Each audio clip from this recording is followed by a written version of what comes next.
was a gun. I'm not voting. If we want to build our nation. The problem with the Somalians. Just want to experience something else than a black man. Move on, move Can't be like a horse with blinkers on. Honestly say, I was about to have sex and then I pulled crap, up. but it's nice.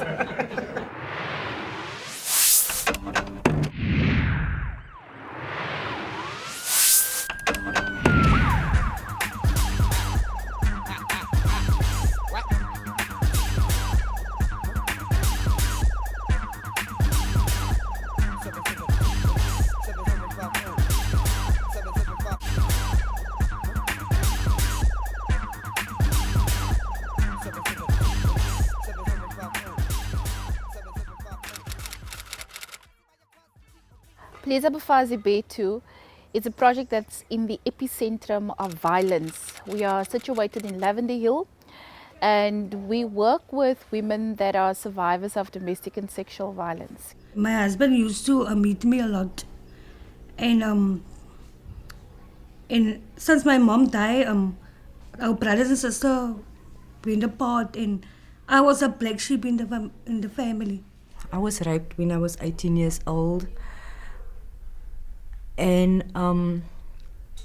a lot of things happened. My family, it's almost like they push me away. I'm nothing to them. They always say a lot of ugly things to a person that hurt you a lot. And since today, it's still there. They don't talk to me, nothing like that. So I got 3 children and 2 of them is using the tick, most. And they did abuse me very much in my home. Some days they shout at me, and when there's no food, they are very aggressive. And sometimes I go to my room and I just crying there. As voel vir my soos verkrachting. Al is hy my man. En ek as 'n vrou, ek moet alles doen. Hy sê vir my jy moet kos gaan soek. Weet ek voel hy is nie man. Dat stel je wanneer ek wil net in 'n kar loop of ek wil net iets doen want ek kan dit nie meer hanteer. My first experience with emotional abuse and with verbal abuse was actually at the hand of my boss. And to the point where I made a decision and I decided to leave. And on that particular day when I decided to leave, I was driving from work and there was this guy, and I just came from him screaming and shouting, and then I was driving and I saw this guy and he was really kicking and was really beating his girlfriend up, and in township we would say he was just really mooring her. And there was this crowd of people standing and doing nothing. So I drove through the crowd right up to him. I think I knocked him with the bumper of the car. And I jumped out. I didn't even think. And I'm like, what the hell are you doing? And she was covered in blood. Her nose was bleeding. Her mouth was bleeding. And she jumped up and she told me, this is none of your fucking business. And for a minute, I was shocked. And I told her, but today I'm making it my business. And these people were standing around her. And I said, and wat is het julle kind gewees het? Of julle ma of julle sister? Would you have wanted this guy to do this to any of your family members? And I turned to him and I said, you know what? There is no way how you can solve problems by violence. I came home, walked up in the driveway, and my husband Frank opened the garage. And I looked in the garage and said, can I use your garage? And he asked me, what do you want to do? And I said, I want to start a project with women. And that was the birth of Plaza Bufazi to what it is now. And I'm still in the garage, and in the 2 Wendy houses, and in this dining room. Well, they arrived on Wednesday. The police just came with the children. So today makes 7 days that he's been without TB medication. The medication is at the house and the mother doesn't care. So, which now prompted me to phone you and ask you for advice. What do we do? Because I can pick up the baby in Wynberg. Our safe house is in Wynberg.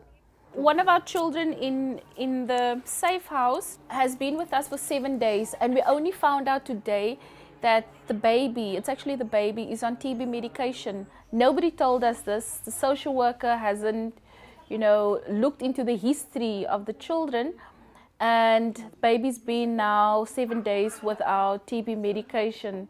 The social worker will come here and she will have a starter pack, which will consist of 1 set of clothes, 3 tins of food, and a 150 rand voucher. If you think you have 3 tins of food or 4 tins of food, how do you feed a child for a month? So the rest of the money or the rest of the food comes from the safety parent. And in our case, it comes from the organization. We help the Department of Social Development, which we are not getting funding for. Last year, also in the heart of all of it, gun violence again here in Lavender Hill, and I served on the police forum. And then one day, one of the ladies came and she was distraught and she said, Lucinda, die junkie funky sê, hulle gaan jou huis brand. Hulle gaan vir jou frik skiet met jou man en jou kinders en hulle gaan jou huis brand. And I remember I came in from the gate. She was distraught. I took her at the back and I told the ladies, give her something to drink. And I went into the room and I took my t-shirt off, please have a fuzzy, took it off, put another t-shirt on, and I got in the car. And all I could see was my house, my children and my husband, and they're going to be hurt. And I drove to Capricorn. I drove straight to Ashley's house. Now he's the notorious junkie funky boss.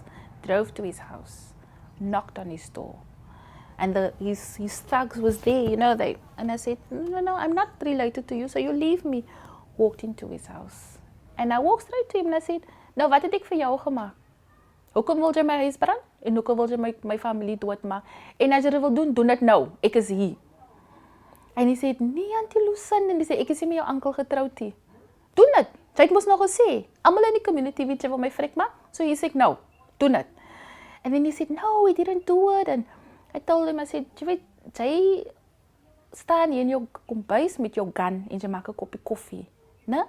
En so maklik soos wat ek verby hulle gekom het, as enigiets met my familie gebeur, nie het te kan. And I touch his gun, sê ek, vat ek die ding, sit ek het voor jou bos, skiet ek vir jou frik. Vat jy aan my familie, aan my organization, of aan my huis. And I turned around and I left. My fight has been all along is, when are we becoming proactive? The police negotiates peace amongst gangs. These are people that violates the law of this country, that kills, that sells drugs out of council rental stock. How do you negotiate peace with criminals? And so I'm one of those people that are not participating. And whenever I have the opportunity, I am vocal about it and I say that we cannot negotiate with criminals in terms of, so you put your gun down but you can sell your drugs. Where do we draw the line? Breaking the law is breaking the law, whether you shoot or whether you sell drugs.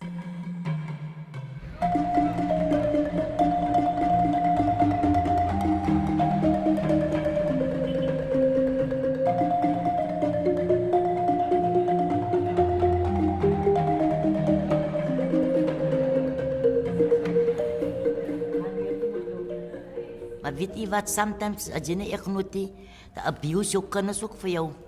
As hulle vir jou slaan, hulle abuse vir jou binne. I've got someone to talk to, but I feel as if I can't speak to someone. But at least I have the courage and I could have spoken to someone about the drug problem. Because it's a problem in a house, then it's like a grip that's on your shoulder. You must deal with it. It's a day-to-day problem. All our seniors come together and, share our life stories, help each other, build each other up, pray for each other.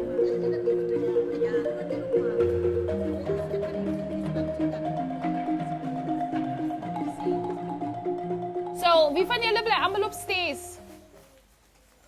So, 2 van julle. Die meisie wie se seedbox die beste groei, gaan 'n prys wen. Okay? Van julle seedboxe, wanneer julle saadjies uitkom, gaan dus julle saadjies plant by die nuwe syfhuis in Wynberg.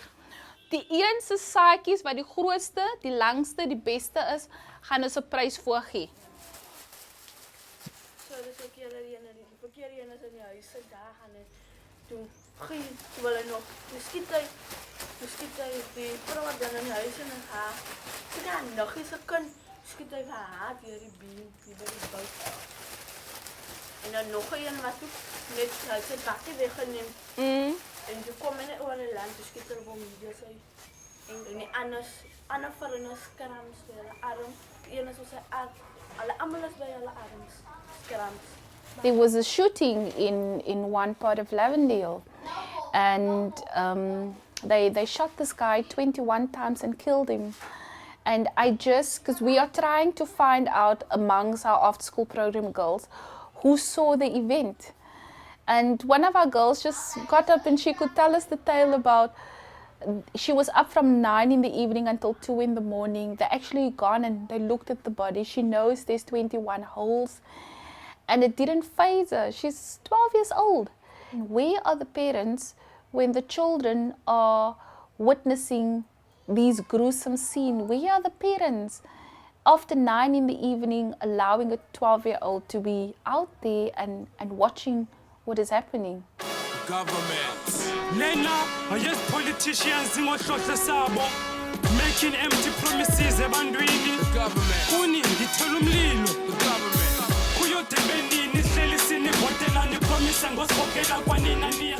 They are a great asset to the other problems here in Lavender and wherever. They serve the community very well, especially where food is concerned.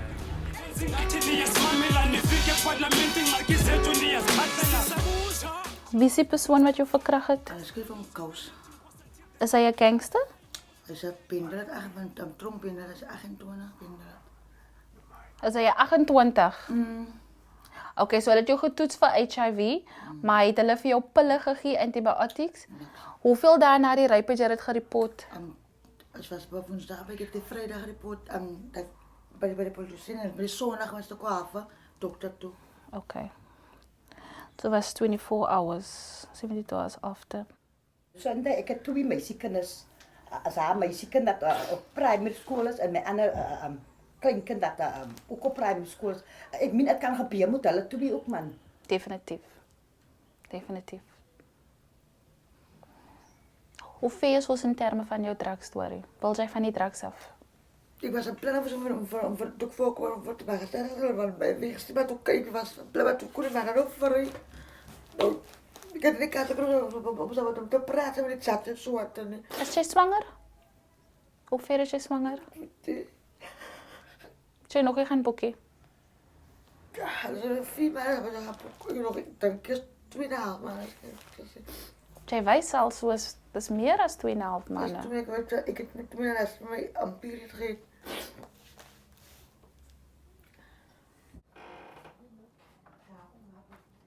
She's not being regarded as a reliable witness because of the challenges there is around her drug use. And that could have, determined the factor that the case is going to be thrown out. And then the mysterious witness that arrived, that was never there in the beginning. My immediate concern is her safety. And even though it is not right for her to leave because of this perpetrator, I'm more concerned at this point in time about this unborn baby, the drug use, and to get her off the drugs. We can still pursue the case when she's well, because it is a right as a woman not to be violated. And it doesn't make it right just because she was using drugs that it gives him permission to do what he did and walk off scot-free. We can see the systematic breakdown in the family composition, that it is just spiraling out of control. There are so many absent fathers, single women raising their boys. And then we find that boys get to a certain age, 13, 14. And I think when they reach this preteen age, they need their father figure, which is not there. What they find is comfort in becoming a member of a gang, because there's support in a gang, there is comfort in the gang, and there's a sort of a father figure within the gang, and a sense of belonging. And these are the things that many boys are looking for within a father. It is not that we hate men. We don't hate men. I have a lovely husband, a supportive husband that allows over 150 women per week in his home, in his dining room, in his kitchen, in his backyard, in his toilet. We have some of our facilitators that are married, which is supporting, and we support men as well. But we find that generally we have men with serious problems and that assert their power through violence. Lucinda asked me to go to court to get an interpreter towards my husband. And since that time, he's okay now with me. And Ek is nie meer 'n eensame person meer nie. As ek voel ek wil vir my reg maak soos vandag, dan voel ek wil happy jolly wees. Ek gaan vir my maak according hoe ek wil wees. I'm not crying anymore so much, and I know how to handle my children now, because that time I didn't know how to handle them. When I come to the support group, I feel that I can be the person I am. When I walk out here, when I go home, I feel that you're the same person in that small little space that's yours. We can see that the more empowered women become that has previously been disempowered, marginalized, abused, when they come here, these women feel worthless. They don't feel that they are worth anything. And after a couple of weeks of workshops and self-esteem, we teach them that you have a voice and you have power. We hope that within 25 to 30 years, that the next generation of boys will be born from women that has come full circle through the violence, have healed, and would be able to nurture and guide their boys so that we break the cycle of this recurring violence.